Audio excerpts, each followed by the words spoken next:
Welcome to Level Up, the video game podquiz, where we digest all the news the video game industry has to throw at us until our stomachs ache and our backsides explode.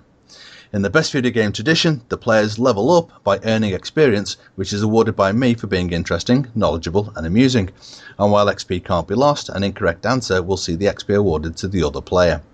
Joining me this week are Hany Gohary. Hello. And Mike Jennings. Hello. Hello, gentlemen. Do you have some form of audible identification devices? Yes. Super. Yeah. Go on then, Mike, what you got for us? Fatality. Excellent. Preempting my performance later on. I'll look forward to having my head ripped off. And Hany. Well, this is a bit pathetic in comparison then, but anyway. Oh, it's twee. I think you mean we. Sorry. I'll stop now. Yeah. Very good. So, what have we been playing this week? Mike? My God, there's this, I'm into pro wrestling, right? There's this new card game out called WWE Supercard, and it's like a collectible card game thing, and it's on Android, and it's on Android, and it's cross-compatible with my account on my phone and my tablet, and you have cards and trading cards, and they fight. I say fight, they pretend fight in a pretend sport, so it's like double pretend, and it's just, it's so addictive. It's just a completely standard Android card game, but because it's got wrestlers in it, I keep playing it. So is that the one someone tweeted about, said there was a Hearthstone-like wrestling card game out, or is it not quite that? That'll probably be the one they were talking about. Okay. It came out this week. So it's been that and Football Manager handheld, because I can't allow myself to buy the desktop one because I'll lose all my income. And Assetto Corsa again, because I like punishing myself. Yeah. I think Assetto Corsa is a constant for you now, isn't it? It's constant punishment. It's just awful. But yeah. Mm-hmm. Marvelous. Hany? Trying to think of anything I can legally mention. Those obscure, crazy Japanese games that you like. I don't know. I didn't mean that. It's interesting how far emulation has come in the last few years. Emulators are bad. Don't do them, kids. There have been a lot of games, thanks to I've been using emulators. I just worked out for more than 14 years now or something. And it's certainly introduced me to a lot of games. It's one of the reasons I'm such a big Nintendo fan. And it's the reason I play RPGs now, because I first played Chrono Trigger on an emulator, and I didn't know it was an RPG. I used to ignore them when I was a younger kid, because I thought it was just very squashed-looking graphics and loads of boring text. And then I played Chrono Trigger and started playing loads more RPGs. And I do own Chrono Trigger now on DS and on the Wii Virtual Console, so hopefully Square and Nintendo don't want to sue me. There are other things out there. I was going to say it also allows the fans to translate a lot of the games that only got released in Japan. And one of them is a PlayStation-only game called Police Noughts, which was actually by Hideo Kojima. Nice. And it is one of these visual novels, basically, where there is lots and lots of text. But it's also a bit like a PC adventure game in a way, I suppose, with even more text than usual. And that was only released in Japan, and I think the fan translation was completed in 2010. But a friend of mine has only just got around to showing me it running in English, and it's recovery. It's interesting. Thank you. But emulation is very grey area, but throughout my life, I think I've seen positives. Largely speaking, emulation is illegal, but hey kids, don't do it unless you're then you're gonna emulate the game, like it, go out and buy it. Then hey, fair. And if you're gonna play a game you can't legally buy, It's no lost sale. What are you going to do? Yeah. Come and arrest you? Yes. might do. Yeah. You're going to see 4 letters now, and that'll be it. And if you say they got lost in the post and you never received them, give them the Royal Mail, they'll probably believe you. I was fuming with the Royal Mail this week. Why? I work in a secure building. People have to be buzzed in. The postman comes, he buzzes, and I actually answered the buzzer to him. Asked who it was. He said, "The postman." I said, okay, the door's open. Okay, I went downstairs because I've got to go down a couple of flights of stairs to get to the door. I arrived there, postie's gone. There's a card on the reception desk saying there was nobody available to sign for the letter. Oh, good. I was fuming. It's like the courier whole, put the card through the door thing when you're at home, and you watch them put the card through the door and not even knock. I had one from Amazon. I had one last weekend. It wasn't last weekend, sorry, it was the weekend before. Last week, beginning of last week. I just don't trust couriers or anything. It's just, they've left stuff underneath my doormat before. Yeah, they've done that before as well. So it's not like it's well hidden. It's a box that looks like it's got some hair. It's just, yeah. I'm sure I saw a picture, must have been not quite a week ago. I think it may have been one of the couriers in the US. Someone shared a picture, and it was a story that said they'd left the package on their roof. Oh, yeah, I saw that. I was like, what? It's on the roof, sorry. It's like, what the hell? Yeah. Good luck with that. I just threw it up there. Yeah, it was incredible, that. Well weird. You wonder whether they would try to launch it over the roof and get it into the backyard or something, don't you? What the hell were they thinking? Unbelievable. Right. Anyway, enough about shitty couriers. We start, as ever, with the news round. I have 6 imaginary boxes for you to choose from, which, when opened, will reveal a question rooted in a news story from the past 7 days. Mike, we'll start with you, I think. Okay. So pick a number from 1 to 6, please. 4. Number 4. Having originally announced for next gen only, what or who has done a 360? Ooh.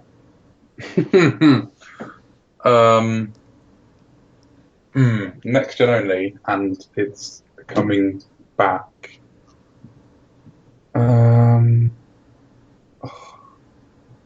Is it the Crew? It is the Crew. Well done. Cool. Excellent. My 1 point in, that's fine. You don't want to expand on your answer at all. Well, I'll try, I'm just not confident. Have a go. Nothing to lose. You want me to expand on the answer? What did we say? Yeah. What, was there more to that question? Yes, there is. Okay. It was a next-gen game, and now it's coming to Xbox 360 as well. I'm done. Yeah. The answer is Ubisoft and their Pan-American race of the Crew. Originally announced for PS4, Xbox One, and PC, it's now added Xbox 360 to its platforms for launch in November. When asked why they weren't bringing the game to PS3, a spokesperson said that the 360 was closer to the new generation's architecture, presumably in its resemblance to a PC and use of a DirectX derivative. When asked why it wasn't coming to Wii U, they said, "I'm sorry, what's that?" Did they just laugh? Damn you. Is it coming to the Vita? Well, yeah, but it's coming on PS4, so it's available on Vita automatically as well. Through streaming. The fact that Vita has been turned into the PS4's Wii U gamepad, basically. Yeah, it has. It has. Coming on Wii U, Android, and iOS next. I love the Vita. I think it's a great little device. It's now home to all my PC indie games. I don't buy these little indie games on PC anymore. I buy them on the Vita. Far more handy. Literally. Yeah. And it's a funny one. I definitely play on the Vita more, but given the choice between the two, I still think the 3DS is the way to go. Oh yeah. Lovely device, the 3DS. Absolutely lovely. Okie dokie. So, in a brief moment of Nintendo fandom there, Hany. Number from 1 to 6, please. Yeah, I'm going to pointlessly visualize boxes on my blank wall, and 6. As long as you're not visualising me as Noel Edmonds, that's fine. Number 6. Fantastic hair. What a beard. Yeah. Who must be hoping his return to the FPS genre won't have him falling on his sword? Oh, God. This is probably the most cryptic of the questions today, I must be. Why me? Why? Okay, someone falling on his... Someone's returning to the FPS genre. Has someone been out of the FPS? Oh, dear. Hold on. Yeah, so it's somebody who's not been involved with an FPS for a considerable amount of time. Something that, which is something they were known for, and the sword is a clue as well. Wow. It's a hard one. I'm going to have to pass it over. Yeah, you'll have to. I literally have no idea. No, Mike, Chair. Yeah, I don't know. Don't Sorry. know. Stop Googling. He's like, hang on, let him have another minute. I've got a mechanical keyboard, I can't. The answer is John Romero, co-creator of Doom and game almost industry said legend, who was going to make gamers his bitch in 1997 and then kept them waiting a further 3 years for Daikatana, has revealed he's in the early stages of designing a new FPS. When it launched 3 years late in 2000, Daikatana was panned both critically and commercially and was a contributing factor to the closure of Ion Storm Dallas. Which is a shame, because they basically confirmed they were going to close down, and at the same time Deus Ex and Anachronox were done, and they were both really great games, and Anachronox is very overlooked because of Deus Ex, actually, and the fact that it looked very, very blocky. Anachronox was basically out the door while they were closing the door. But it is one of the funniest games I've ever played. It's got some of the funniest crap in there ever. Like, Monkey Island has certain moments that are dispersed, but so many of Anachronox's conversations and situations are hilarious. It really needs to be played again. I'm sorry, I've not played it. I'm not from. Obviously, I'm aware of it, but I didn't play it. I don't want to ruin the funniest moments either. Like, just even some of the attacks concern the old bloke, the old man, just babbling until his enemies get confused. And there's a sort of snappy cigar smoking robot that's your sidekick, and it's anyway. Yeah, the funniest bits I really don't want to ruin. It's really, really well written. The Daikatana reviews, they were hilarious. There was a different kind of humour, but it was still humour. I used to download, like, I used to have, this was probably back when I even like had a 28.8 whatever modem. Yeah. I used to, like, some of my very precious bandwidth was used up downloading Daikatana gameplay previews and trailers and shit like that. Wow. And my brain has pointlessly recalled that the first game they released was brought over from some other company called Dominion Storm Over Gift 3, and I don't know why I remember that. It was a strategy game. It was. Was it Level 7 or something they were called? Yeah, I don't know. They just bought it, and that was like the first game they released because Daikatana kept getting delayed. So well, I think it was already ready, pretty much, wasn't it? They just tweaked it a little bit and then released it under. Yeah. Good bit of trivia, Hany. Well done. This is good. Thank you. Back to you then, Mike. Was it 4 and 6 have gone? So pick a number. Let's have number 1. Number 1. Yeah. Why might Kinect's unbundling be a rare opportunity? Oh. Yeah. Is it because Rare might go back to making proper games now? Well, that's the hope. Yeah. Yeah, that's all I've got on that. I don't know anything more specific. I've not read anything more specific, but that's the only thing I can think of is that it's got to be something to do with them going back to making, legit actual games that don't involve you jumping around your living room like a dickhead. No, I'm afraid I'm rambling because I've got nothing on this. Okay. I mean, it is the correct answer. This was to do with Microsoft's Phil Spencer said he doesn't want developers Rare to be solely associated with Kinect Sports. The British developers became synonymous with both quality and originality while working with Nintendo, thanks to games such as Donkey Kong Country, GoldenEye, Perfect Dark, Diddy Kong Racing, Blast Corps, and Jet Force Gemini. But since Microsoft's $375 million acquisition in 2003, have been reorganized to concentrate on the Kinect Sports games, which, while good entertaining games, can only be seen as disappointing when compared to what we know they are capable of. Indeed. Funnily enough, on the back of that, see, BitSocket did a video about the top 5 forgotten gems from the N64. Yeah. Good little video. And again, 3 of the top 5 were Rare games. Yeah, and now here we are with Rare as they are now. It's pretty spectacular. It's amazing. I mean, don't get me wrong, I actually quite like Kinect Sports. They're good party games in the same way as Wii Sports are. They're good fun, especially with kids. Yeah. I don't know if I can really rate a game that I'd have to be hammered to enjoy. I don't have to be hammered to enjoy it. Okay, you might not have to be. I know I have to be. But yeah, you know. Good looking. Right, Hany. 2, 3, and 5 remaining. 5, I think. Number 5. What's exclusively exclusive in terms of its definition of exclusivity? Oh God. Tomb Raider? Almost. What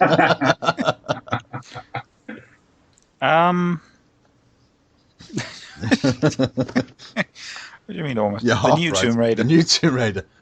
That would be Rise of the Tomb Raider. Rise of the... I almost said the Tomb Raider Rises, and I was like, no, hold on, that's the Batman Dark Knight thing. I don't know. It's actually, we were talking about Tomb Raider a few weeks ago, weren't we? We were, yes. The new one, or the first one should have been like Lara Croft or something, and the next one should be called Tomb Raider. Whereas now it's turning into a Batman trilogy. And yeah, this is the... I'm guessing this is the news that Microsoft have paid... Well, Microsoft cut up and sold off half of Nokia so that they could buy Tomb Raider exclusivity. Sorry, not really. But yeah, it's Tomb Raider exclusive to... I think it's Xbox One and Xbox 360. Yeah. And the sort of rumors flying around that it's timed exclusive or also on PC or not and such, but they have to keep stating to everyone that it's exclusively exclusive for reals, etc. It's exclusive for a period of time, isn't it? I don't know, because I've read conflicting reports. I've read someone say it says 2015 exclusive. You think Microsoft know? I don't. Probably not, given their size and. I think I read that. What's his name? Phil Spencer said something like, "I don't know where Tomb Raider goes." I mean, presumably I could tell him where. Presumably into some tombs. I mean, that's the point, isn't it? I don't know if you played the last one, then apparently not. But I use it for benchmarking, and I've not played it. I've seen this one scene a lot. It's really good. It's a very good game. You should play it, but there's no Tomb Raider in it. Spoiler: we were complaining a few weeks ago that the tombs are only 7 small optional areas, and when I say small, they literally took me between 5 and 10 minutes. Maybe one of them took me 15 minutes to complete. You're making it sound like Dragon Age 2. This just sounds terrible. I know. I'm just saying that aside from that, where I thought there wasn't enough tomb raiding, it's a really, really good game that kept me playing till the end, and I don't finish many games. Yeah, good game, good story, no tombs. Yeah. Couple of caves. Oh, I'll sack it off. But it's a very good game, and it's very well worth playing. Very entertaining game. Very good game. Well written as well. Yeah, this is the story that Rise of the Tomb Raider, sequel to Square Enix Crystal Dynamics' 2013 Tomb Raider reboot, was announced as an Xbox One exclusive, with Microsoft's PR claiming that exclusive meant just that, and it was a platform exclusive. Details soon emerged that not only wasn't it exclusive to Xbox One, as it was launching at the same time on the Xbox 360, but the exclusivity didn't even stem to corporate, as it is only a limited time. Whether Microsoft's gamble of throwing no doubt ridiculous amounts of money at Square Enix for the delay pays off remains to be seen. However, given that the title will release on other platforms and can hardly be called a system seller, combined with the alienation of over 60% of the new generation console market, it's difficult to see that this as a win for either of the collaborators. Yeah. There you go. Hany. Yes. Wait, is it? No, it isn't. No, it isn't. Sorry, it's back to Mike, isn't it? Sorry. No, cut this bit out.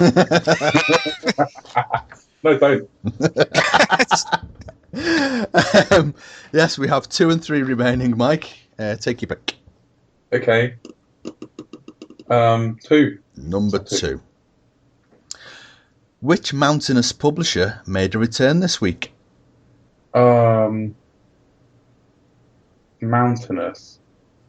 Mountainous. Oh, God. Oh, Sierra. Hey. Sierra. Which is, Sierra, because they've been brought back as some little label to do indie games and stuff, haven't they? And they said they were going to, I think they said they were going to do some games on Kickstarter or something, which is a bit silly considering they've brought back Activision, which has more money than the world, as far as I remember. So, it's like, bring Sierra back with an indie ethos and take other people's money despite having lots of money. Well, I'm not sure there's many point at this point. Now sort of bring the name and back again. Want to get a new logo because the old logo it just looks knackered. It's just sort it out, guys. Yeah, that's my Sierra rant. You don't approve them? I don't approve of much, to be honest, but not this. No. It's like who are they? Interplay keep coming back, and I don't even know if they are owned by the same people. But Interplay and Atari. Who else keeps reappearing? Acclaim, are they coming back at all, or are they done for good? I don't know. We were talking about Mastertronic a couple of weeks ago. Oh yeah, I know. Yeah, this is former developer and publisher Sierra, who became part of Activision Blizzard following the Vivendi Universal merger in 2008 and was subsequently shut down, to return with Activision, announcing that Sierra brand will be a label for their digitally distributed indie games. Games announced at the Rebirth were a new version of twin-stick shooter Geometry Wars and old-time Sierra adventure King's Quest. Yeah, my first thought about the Kickstarter thing, though, was that it was just a bit of a joke. But looking through some of the statements that have been made, I think what they might be doing is looking at games that are trying to be Kickstarted and maybe getting involved with them and helping them develop and maybe taking them off Kickstarter and taking them in-house instead. That sounds slightly, well, not exactly like what Ouya tried to do with that whole, if you hit a certain funding goal, we'll double it or whatever. That was a bullshit scam from the outset. Yeah. I think it's Square Enix have, I might be the wrong company I'm thinking of. So the Square Enix or Konami, but I think it's Square Enix have the Collective or something they call it, where it's basically similar to Kickstarter, where they try and they basically have their pitches on their website and ask people to sort of donate so that they can fund these small indie projects. And I can't remember the whole terms and conditions, but people thought it was a bit ridiculous. Yeah, massive publisher, asking people's money. And the thing with Sierra, if they're going indie now, does that mean they can have a pixel art logo? I think they should, just to fit in with every indie game on the planet. But hope they do. Not every indie game. Okay, all but about 3. Mike Bithel's Volume didn't use any pixel art. That looked very nice. It's volume, and then which is presumably because he now has all the money. Thomas was alone, but now it's volume with nice graphics, and then everything else made of pixels. I'm not saying pixel art is bad. It's just ubiquitous. Yes, that's the posh word I couldn't think of. Yeah. Fair enough. Right, Hany, that leaves you with number 3. Okay. Nice easy one, this. What's making a zero-pain transition to PC? Metal Gear Solid Ground Zeroes and Metal Gear Solid 5 The Phantom Pain are both coming to PC, as announced by Kojima during Gamescom or whatever. Absolutely spot on, yes. Thank you. So it's all right. We get Metal Gear Solid, and we don't care about Tomb Raider anymore. Apparently. Yeah, fair enough. Yeah, I'm not going to argue with that.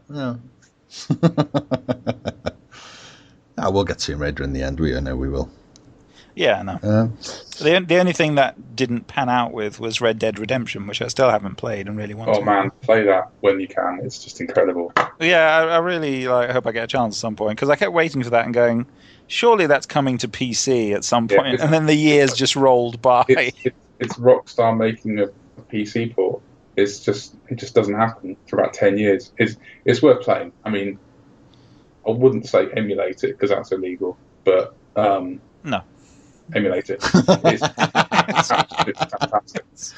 Yeah. So my PS3 is just broken at the moment. Well, it has been broken for about a year, and I haven't really missed it. But if I find anyone who can just fix it up quickly, I might, give that a go. Well, I've got it on the 360, and I started playing it because everyone said, "Oh, it's not GTA with the horses; it's better than that." And I started playing it, and I thought, "Nah, it's GTA with horses. I've had enough of this."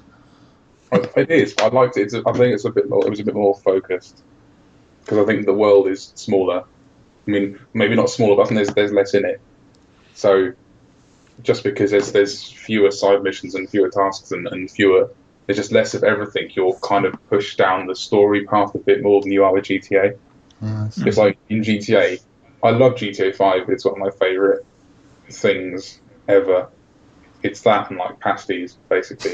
But I think you can go sprawling off, and you just do the story if you kind of feel like it, because you can play tennis and play golf and go to the beach and have a bike ride and do all those sorts of things. I think Red Dead's a bit more focused, and it's being a cowboy. Yeah, that was part of the appeal as well. I think one of the reasons I bought Assassin's Creed 4 is it was pirates. Oh, it's a pirate thing. I love it. And Red Dead is a John Wayne simulator. I mean, you can't go wrong, can you? Well, you could, because you can run your horse off a cliff and kill it. But that's like, yeah. Fair enough. Super duper. Okie dokie. A few other news snippets. Sony used a playable demo to announce a new game.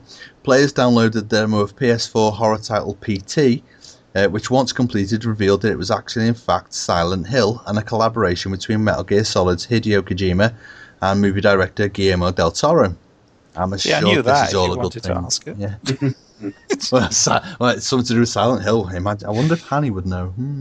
So is this a good thing then? Yeah, but the Silent Hill that I like, the hardcore fanboys, I'm doing the quote fingers, hate. Shattered Memories is like one of the best story-based sort of narrative experiences I've had in the last decade, but Silent Hill fans apparently don't like the way it remade the story and that you don't have any weapons or something. Not played a Silent Hill game. It's just play Shattered Memories on the Wii. It's not any good on the PS2 or it's PSP. A horror game, isn't it?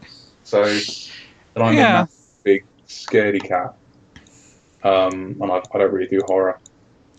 It was more the thing about a lot of horror games are sort of like boo kind of thing. Yeah. Shattered Memories was it was a proper side. It didn't quite play with you as the same amount you play it or whatever it tries to say on the introductory screen. But it was a proper. It lived up to its psychological horror thing that kind of confused me and made me think about things differently, and made me depressed for 3 days after I finished playing it. So I highly recommend it. You're really selling it. I mean, the problem is I get enough psychological horror from playing Football Manager. So, but this is a different kind. But I mean, traditionally video games are supposed to like make you angry or sad with certain deaths in certain Final Fantasy games that aren't spoilers at this point, or stuff like that. But this just kind of confused me, and I experienced like not outright fear. I was creeped out. I was sort of concerned, but I was also like in denial during part of the game, and then depressed at the end. Selling it. Yeah. But yeah, anyway, games giving you new experiences are ones to sort of celebrate. So, Have you played the Amnesia games, Hany? only briefly. They look scary. Yeah. Well, I played Amnesia: The Dark Descent, and the games before that were the Penumbra series. Yeah. And they were brilliant. There was a couple of jump scares in them, but by and large, it was just the constant fear about what was coming up ahead. And yeah, they were proper pant-wetting stuff. Yeah, they're definitely on my list, but my list is about 700 games long. You know. And then, of course, there's always the monkeys in System Shock 2. No, that was the first time I was ever proper scared playing a video game. System Shock 2, going down to the hangar bays. You're going down the corridor. You've had a couple of fights with a couple of rogue robots and a couple of the I can't remember what they're called now. Zombie things? Yeah, but I can't remember what they're called. The many. You had a couple of fights with the many. And then walking down towards the cargo bays, it's your footsteps on the metal flooring, and that's it. And that's all you can hear. And the further you go down, the anticipation's just building up and building up. And then you hear I heard a monkey scream, and I just shot back from my keyboard. And I had the chair that was on wheels, and I just flew backwards. It was brilliant, absolutely brilliant. But again, that's why just one reason why System Shock 2 is the best game ever. But back to the news, still on subject of Sony, they've announced that the PS4 has hit sales of 10 million, with 7 months straight as the best-selling console in the US. Reports that it's outselling the Xbox One at a rate of 3-1 and a take-up rate of 80% higher than previous generations over the same period. All the numbers say that Sony are playing the game perfectly. Aren't they? Yeah, I still don't get it, to be honest. Like, I literally haven't got it, but I still don't see a reason to get it, and I don't quite get why it's selling. Like, the PS3 and 360 both had the backwards compatibility pull, which the Wii U and Wii and etc. had, of certain consoles allowing previous generations' games to be played on them. So that was like a little sort of incentive or extra. And then they had loads of great or interesting launch games and such. But it's not I don't see I sort of sit here and go, but why is it selling?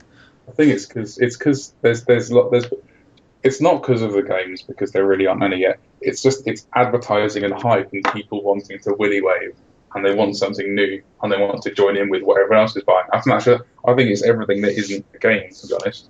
Because I'm going to get one, but the games I want aren't out yet. So the ones that the actual ones that are good games that are coming out are ports. Like that Last of Us must be one of the most hyped and like not just hyped by the company but by fans as well. Like they really want it. One of the most hyped ports that I've seen in the last several years. They're like, "Oh, The Last of Us coming out! It's the HD, the remastered." I was like, because I've not got a PS3. But the one that's for me is Uncharted, because that was always I love the Uncharted series, and that was the game that was going to get me to get a PS4. But then the last couple of months, Unity looks great, and I'm an Assassin's Creed freak anyway. Last of Us, Drive Club has come back from nowhere, because that was a game that I was going to like, and then it just got delayed and stuff and whatever. Yeah. That looks great now. And then it is just an iteration from the previous generation, but the new WWE 2K15. They've made some ridiculous leaps forward with that, from a wrestling fan's point of view. So it's kind of gone from here's one game that is a system seller, and now as I've seen the new stuff coming out that's still iterative, it just still looks to me, there's 4 or 5 games there that I can see that would sell me a console, I think. Yeah. Yeah. Fair one. Okay. Last week, Activision effectively admitted that pre-ordering is a mugs game, and this week, to back that up, they've announced that anyone who pre-orders Call of Duty Advanced Warfare will get Day Zero Edition, which allows access to the game, wait for it, a whole 1 day early. Oh my god. So go on, run along you lemmings. Oh my god. seriously, Even if it said 3 days, that may have been not worth it, but understand, kind of some kind of value. I think part of me can't believe I was about to justify that, and I was like internally fighting with myself, like a sort of mind kung fu. Just shows the contempt for customers. Absolutely. But then, on one side, Activision saying, pre-orders are ridiculous, but here's a pre-order. But if you're Activision, people will buy it because it's Call of Duty. People will tear themselves away from EastEnders and Big Brother long enough to go and buy Call of Duty. Nailed the demographic there beautifully, Mike, I have to say. Sorry, that's from FIFA and my mum, and they'll go and buy COD, And it's just am I being cynical? I probably am. No, I mean, what was it? I remember, I think, was it called maybe Modern Warfare 3 or something? That was at the height of my complaints and loads of other people complaining about Call of Duty and how it was, just you're throwing away your money and such. And then the day it was out, I think logged into Steam, and like all but one were logged into Call of Duty, and I was just like, I am disgusted by my Steam friends, and just logged out. But yeah, I mean, I think it was Call of Duty Modern Warfare 2 where I remember reading the article where like Call of Duty Modern Warfare, the first one, was so successful that Activision went back to Infinity Ward, offered them more money in order to make it even more amazing for the sequel, etc. And this was all in some interview or article where they said they didn't need more money because the engine had already been done for the original Modern Warfare, so it was actually going to cost less. And yet Activision hiked up the RRP by about 10 quid on Modern Warfare 2 on everything, including PC. I mean, when that RRP for the PC appeared at like $49.99 or something like that, I was just like, what? We don't pay more than 30 quid for our games, thank you. But people did. People, like you say, the Call of Duty games, people buy them. And even in Steam sales, you don't see them reduced at the rates that other games are reduced, and it's just... No. It's always, Steam sales, there's 19 incredible games for about 5p, and then, here's COD from 3 years ago, it's 25 quid.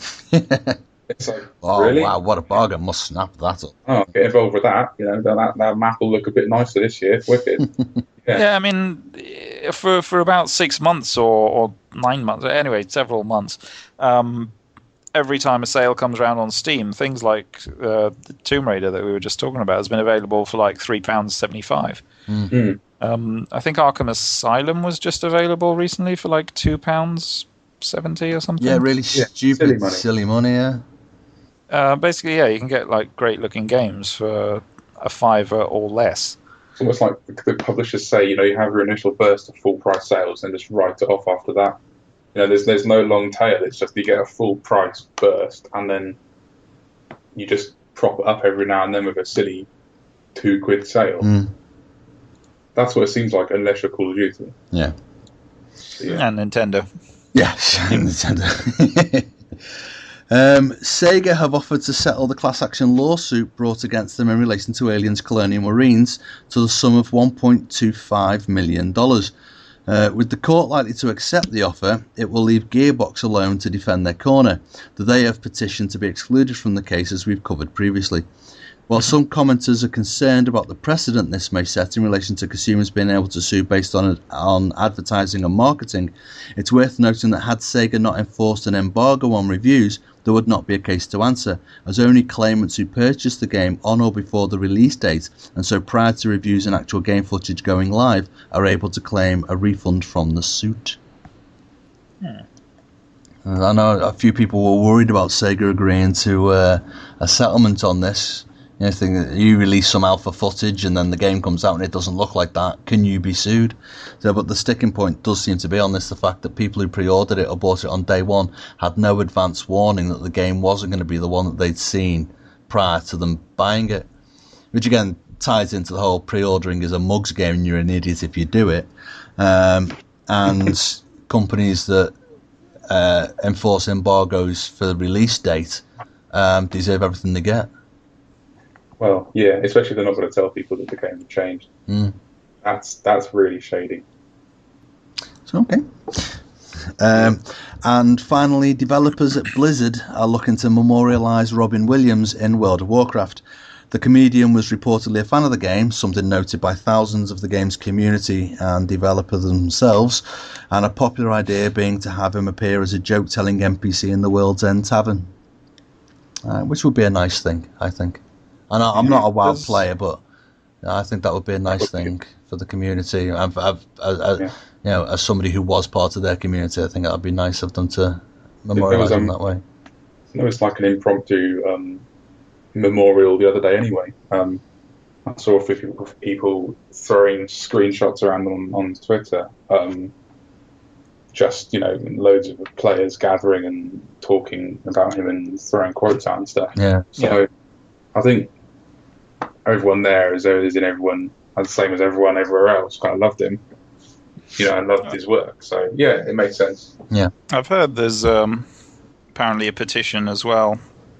I can't remember if it said it needed 50,000 signatures or it already has 50,000.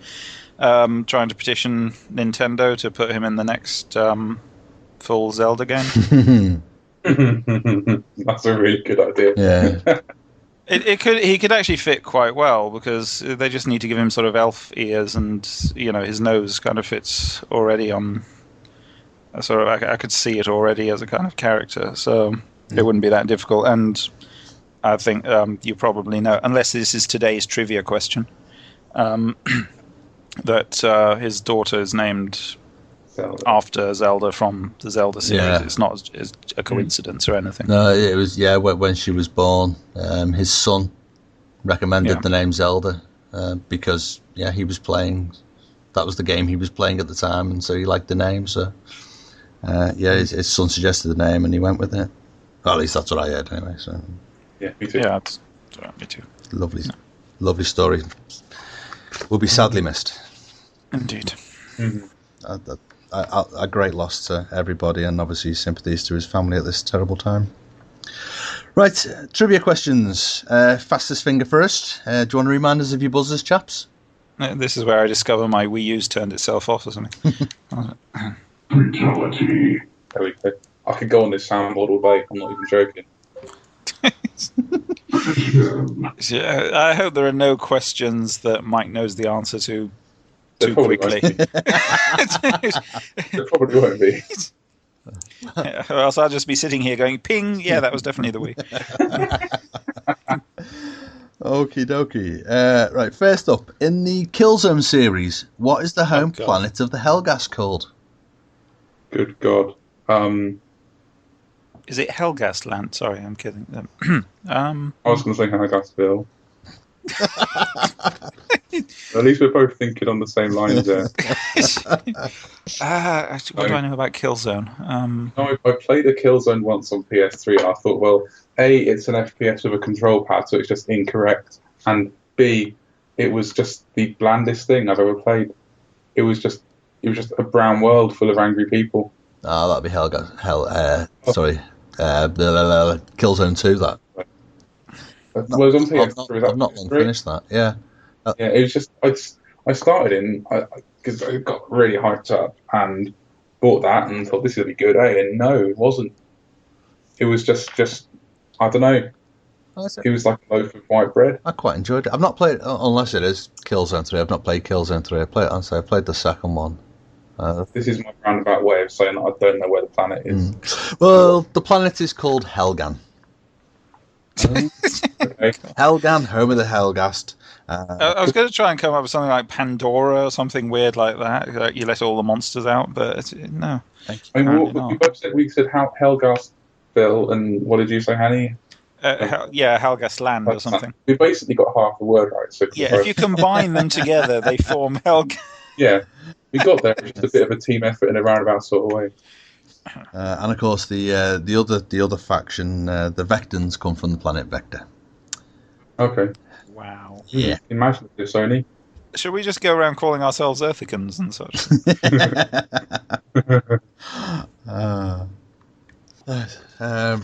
Okay, next question. More details have been splurged about the upcoming new generation of Assassin's Creed games. so you shouldn't have any difficulty telling me what they are suffixed. Fatality. Mike. Unity. Oh my god. Oh, this has happened. Unity is the one on PS4 and Xbox One. Yeah? Yeah. I know that's right.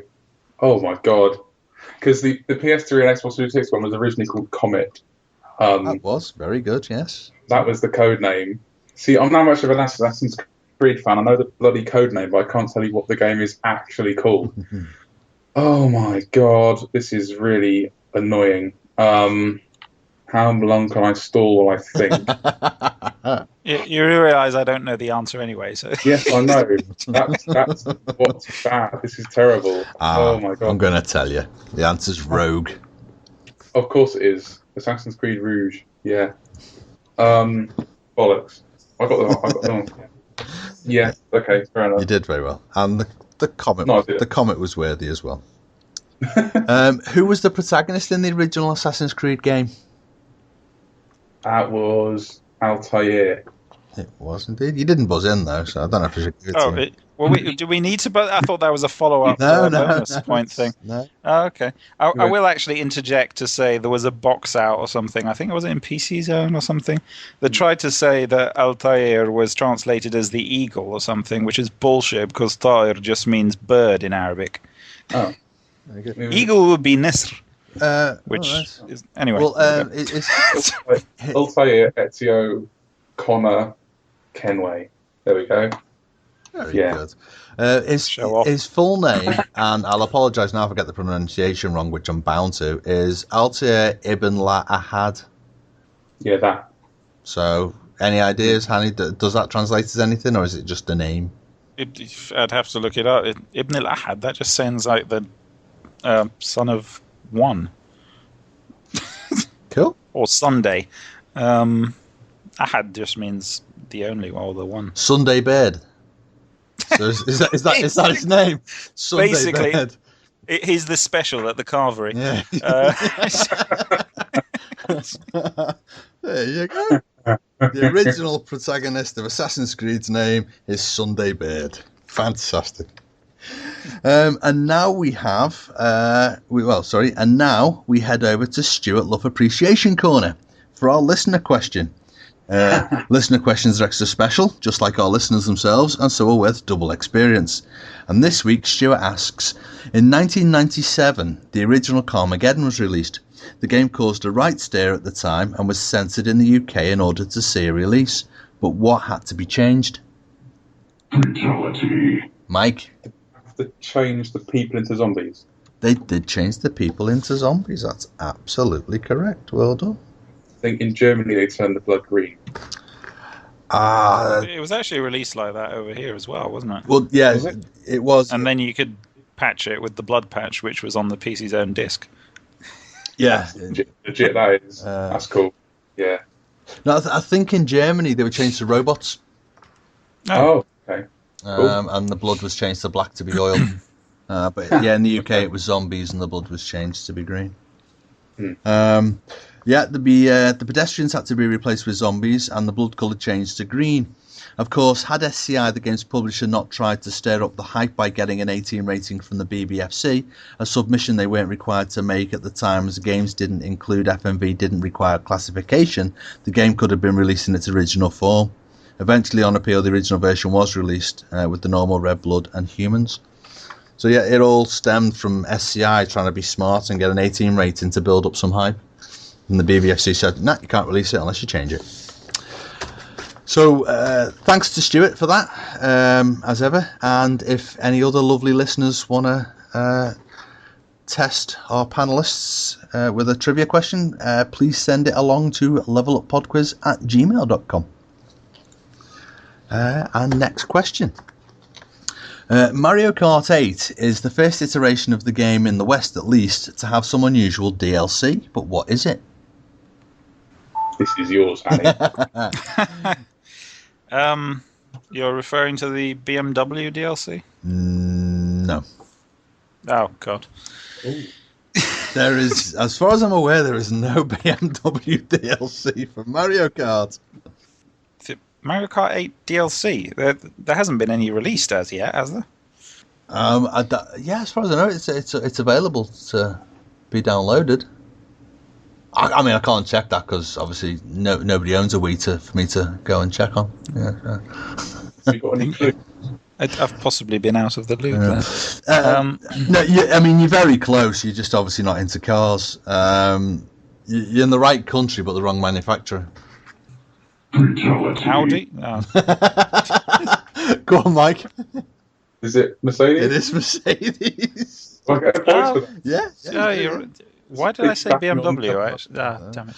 Yeah, the Mercedes-Benz GLA, the 1950s 300 SL Roadster, and the 1930s Silver Arrow are available to be downloaded and used as carts in the game.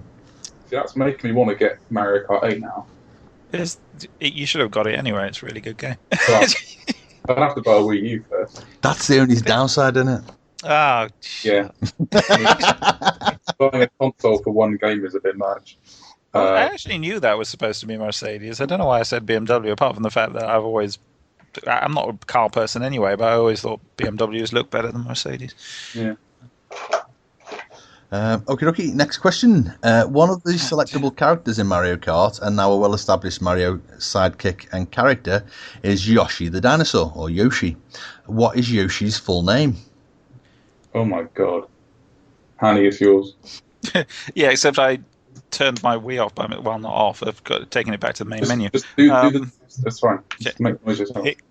Hold on. There you go. Hany. I'm pretty sure I've read this somewhere, but I can't actually remember what it is.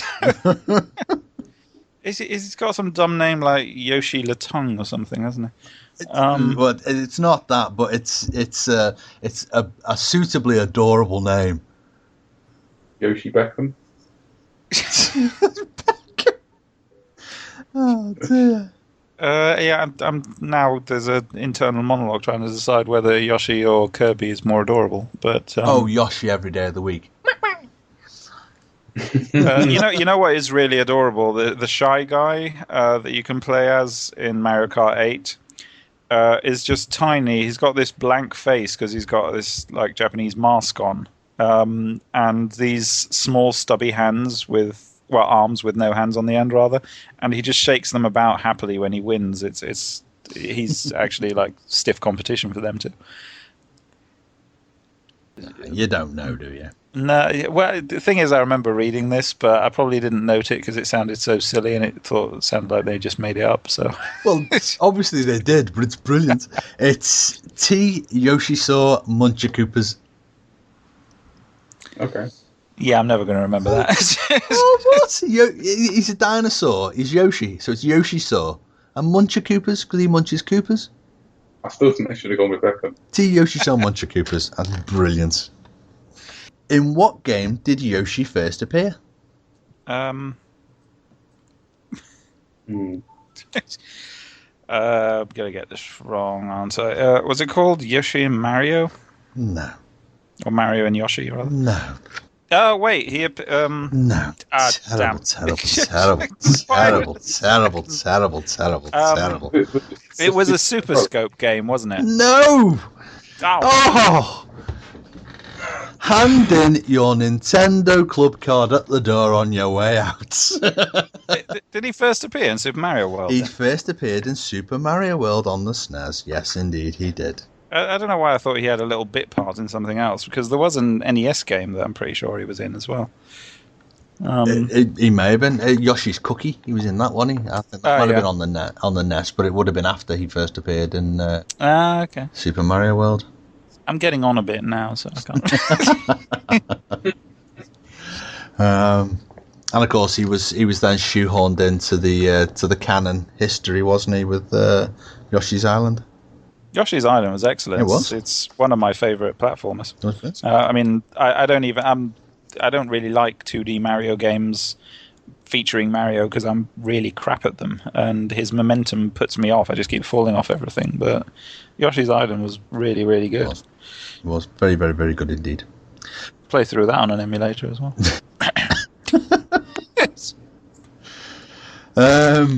Next question. A PS4 version of Vita favourite Tearaway was shown at Gamescom. Who are the developers? Oh dear. This is a guess, by the way, just preempting. Is it not Media Molecule then? That was a question. Media Molecule.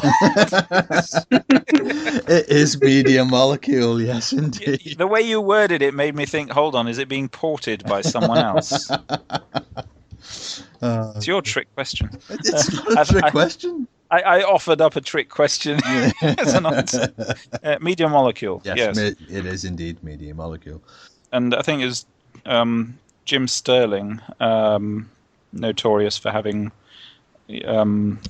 sort of dividing opinions and such, tweeted something about there being now even one less reason to own a Vita, since one of its more unique games was, not going to be exclusive anymore. Yeah, it's a different game though, isn't it? It's. Yeah, I mean, I think a couple of people replied saying, "By the way, Tearaway's overhyped." So people with their opinions. The internet. Yeah. What's it like? The internet. That's right. That's all that really be said about the internet, isn't it? Yeah. Right, next question. Prior to Tearaway, Media Molecule were known for which series? Fatality. Mike. Damn it. Little Big Planet. It is Little Big Planet indeed. I can say what the guy who founded the company made before that. Can you? You could On that? It was Ragdoll Kung Fu. Really? That was. Yeah. I can't remember his name, sadly, but yeah, the guy who left Lionhead because he created Ragdoll Kung Fu in his free time, formed Media Molecule. See, you say that, and you can see the lineage, can't you? Yeah. Yeah. That makes a lot of sense. Brilliant. I'm looking at two Sack Boys right now, so yeah, quality. I didn't even know that.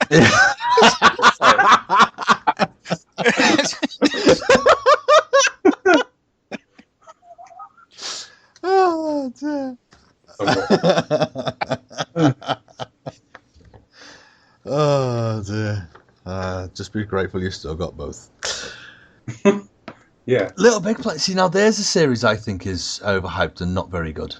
Little Big Planet. You'd be right. Yeah, I mean, a lot of people, probably the same people who started tweeting at Jim Sterling, basically tried to say like they're not that good as platformers or games. They're nice as They look incredible. a sort of sandbox, a little box of toys. Yeah. They're nice playgrounds. But then, I mean, I mean, it's a great sandbox. But I mean, I remember being really hyped for them. It was one of the first things I bought on PS3.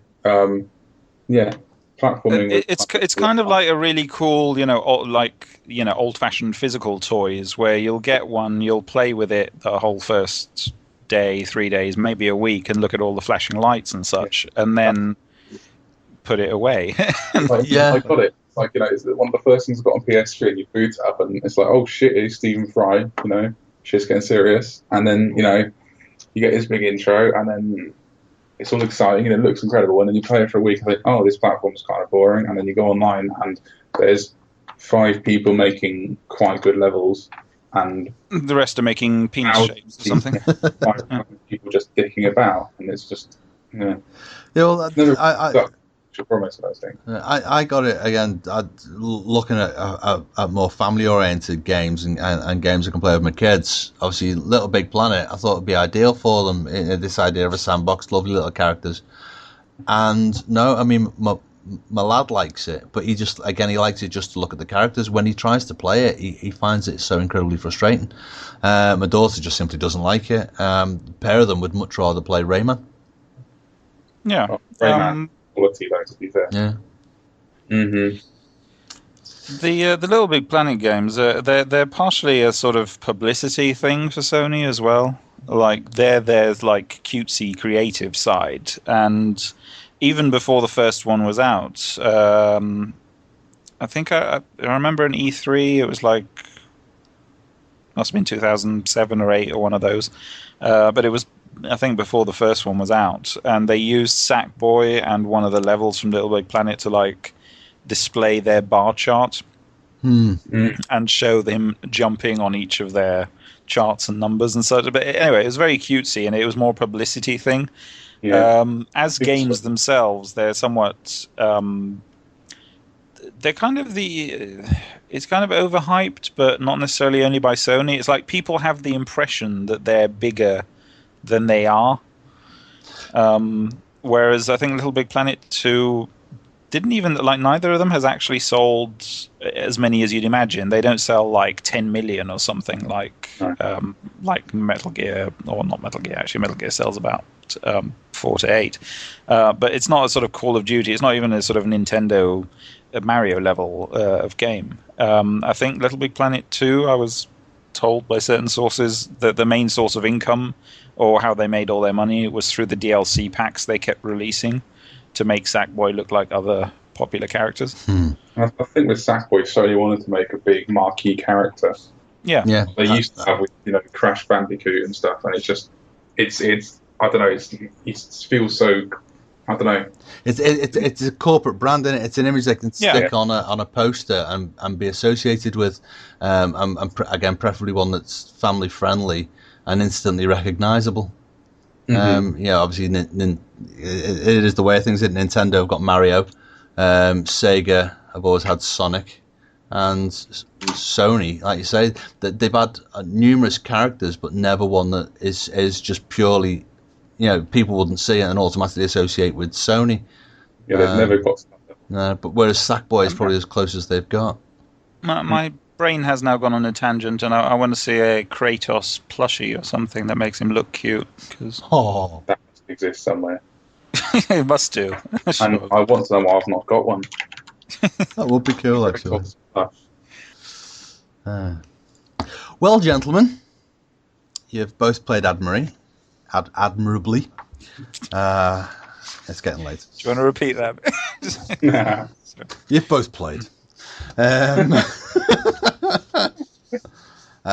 now it's time for our scores. Hany, you've done very, very well. You've done very well.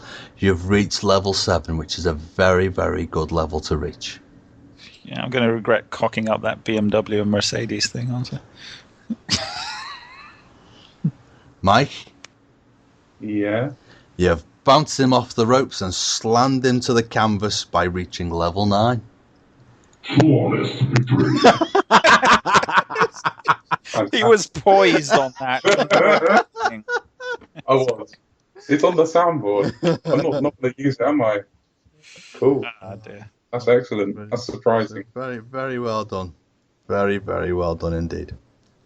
So, thank you both very much for playing. Thank you anybody out there in internet land who's taken the time to listen to us. If you want to get in touch, please do email us at leveluppodquiz@gmail.com or hit us up on Twitter at leveluppodquiz. But from myself, Mike and Hany, for now, goodbye. No bye on my soundboard. Finish him. There we go.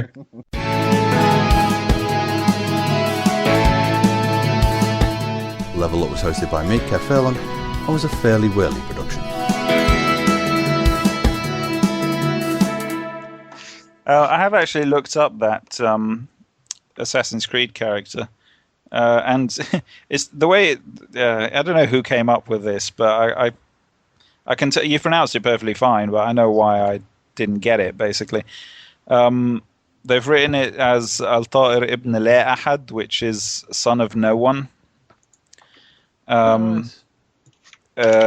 So, but no one would name themselves son of no one. It's the same way Norse names and such were like Ericsson and stuff like that, but the son was in the other place before the name, rather, in Arabic.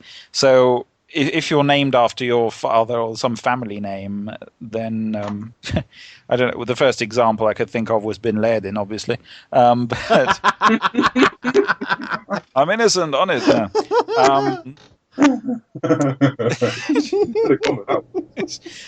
But basically, they put son at the beginning. And anyway, if you're an orphan, you don't put son of no one. It's not like son of was something you put in front of everyone's name before their family name. He'd have the piss ripped out of him out of school, wouldn't he?